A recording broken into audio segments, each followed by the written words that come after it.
maka menurut hakim, penetapan tersangka atas pemohon haruslah dinyatakan tidak sah dan dinyatakan batal demi hukum.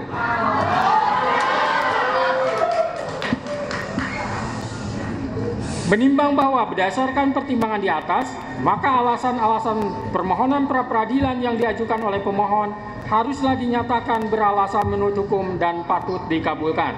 Menimbang bahwa oleh karena penetapan pemohon sebagai tersangka didasarkan pada penyidikan yang tidak sah, maka seluruh tindakan termohon terhadap pemohon menjadi tidak sah.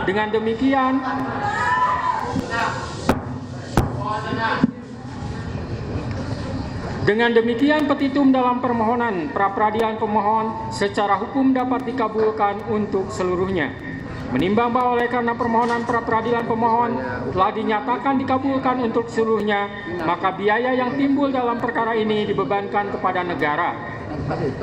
Memperhatikan Undang-Undang Nomor 8 Tahun 1981, Putusan Mahkamah Konstitusi Nomor 21/PUU 12 Romawi / 2014, serta peraturan lain yang bersangkutan. Mengadili: 1. Mengabulkan permohonan pra-peradilan pemohon untuk seluruhnya. 2. Menyatakan proses penetapan tersangka kepada pemohon berdasarkan surat ketetapan nomor STAP/90/5 Romawi /Res 124/2024 tanggal 21 Mei 2004 atas nama Peggy Setiawan beserta surat yang berkaitan lainnya dinyatakan tidak sah dan batal demi hukum.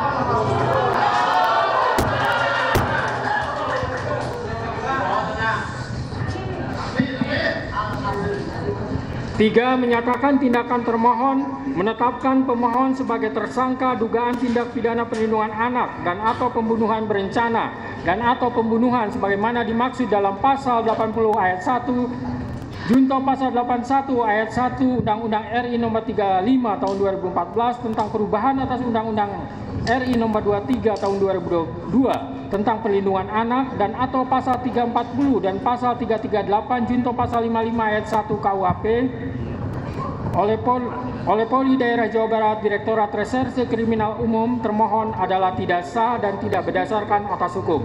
4. Menetapkan surat ketetapan tersangka nomor STAP/90/5 Romawi /Res 124/2024 tanggal 21 Mei 2004 batal demi hukum.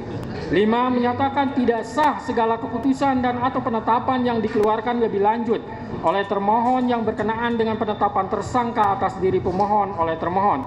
6. Memerintahkan kepada termohon untuk menghentikan penyidikan terhadap perintah penyidikan kepada pemohon. 7. Memerintahkan kepada termohon untuk melepaskan pemohon dari tahanan.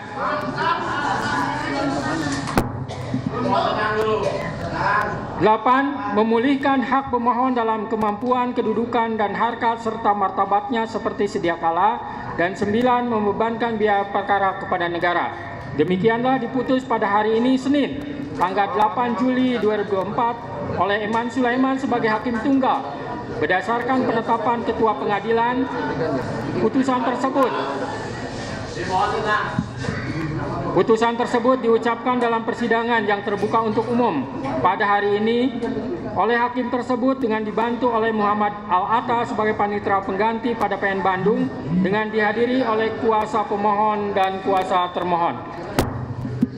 Demikian putusan sudah dijatuhkan. Intinya permohonan pra-peradilan dari pemohon dikabulkan.